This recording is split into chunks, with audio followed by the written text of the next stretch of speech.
وَأُولِي الْأَمْرِ مِنْكُمْ، اور جو صاحب امر ہے ان کی اطاعت کرو۔ صاحب امر کون لوگ ہیں؟ مفسرین کے بہت سارے اقوال مل سکتے ہیں، سب کا مقصد ایک ہی ہے۔ صاحب امر آپ کے حکام بھی ہو سکتے ہیں، اگر اسلامی حکومت ہے، مسلمان حاکم ہے، وہ بھی صاحب امر ہے۔ اور اسی طرح سے بعض مفسرین نے فقہا کو بھی صاحب امر میں شامل کیا ہے، علماء کرام کو بھی صاحب امر میں شامل کیا ہے، بلکہ ہر وہ شخص جس کو شرعی ولایت حاصل ہے، شرعی سرپرستی حاصل ہے، وہ صاحب امر ہے۔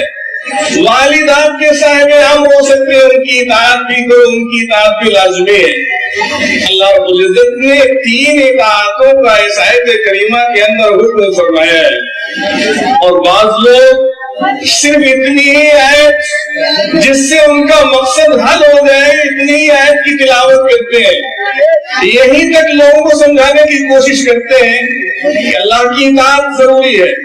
رسول کی اطاعت واجب ہے، فقہائے کرام ائمہ مجتہدین کی اطاعت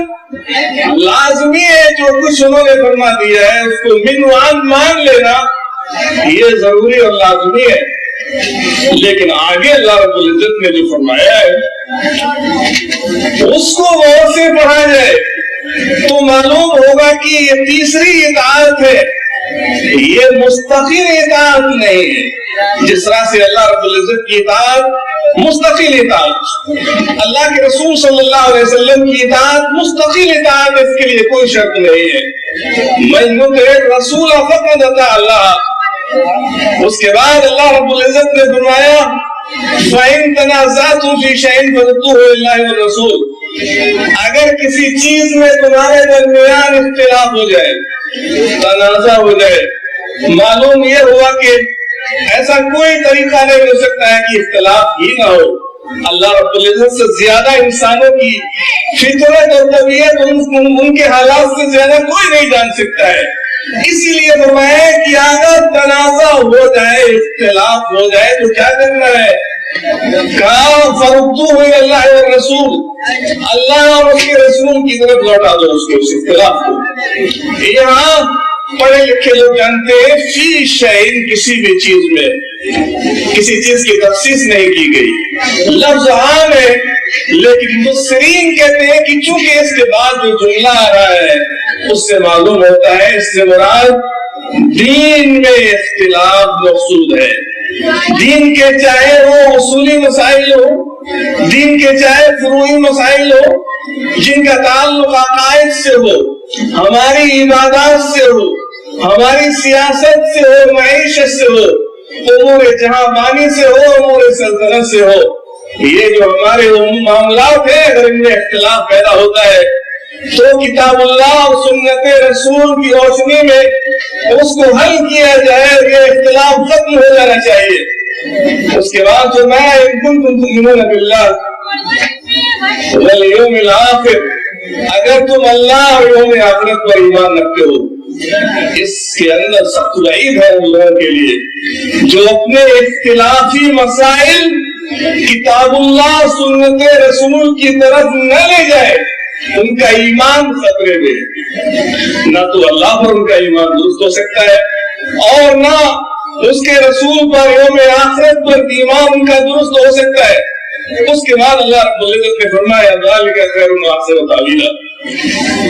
کتاب اللہ سنت رسول کی جانب اپنے اختلافات کو لے جانا یہی بہتر ہے، کسی میں بھلائی ہے اور انجام کے اعتبار سے یہی اچھا ہے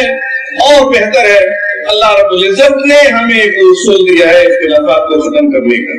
اختلافات ہوں گے لیکن ان کا دائرہ کم کیسے کیا جائے، اختلافی امور کو حل کیسے کیا جائے، اصول بنا دیا ہے۔ کسی فقیہ کا فتویٰ ہو، کسی مجتہد کا اجتہاد ہو، عالم دین کی بات ہو، کسی کا بھی کوئی مسئلہ ہو، اس کو دیکھا جائے گا کہ یہ کتاب اللہ سنت رسول کے مطابق ہے یا نہیں ہے۔ اسی لیے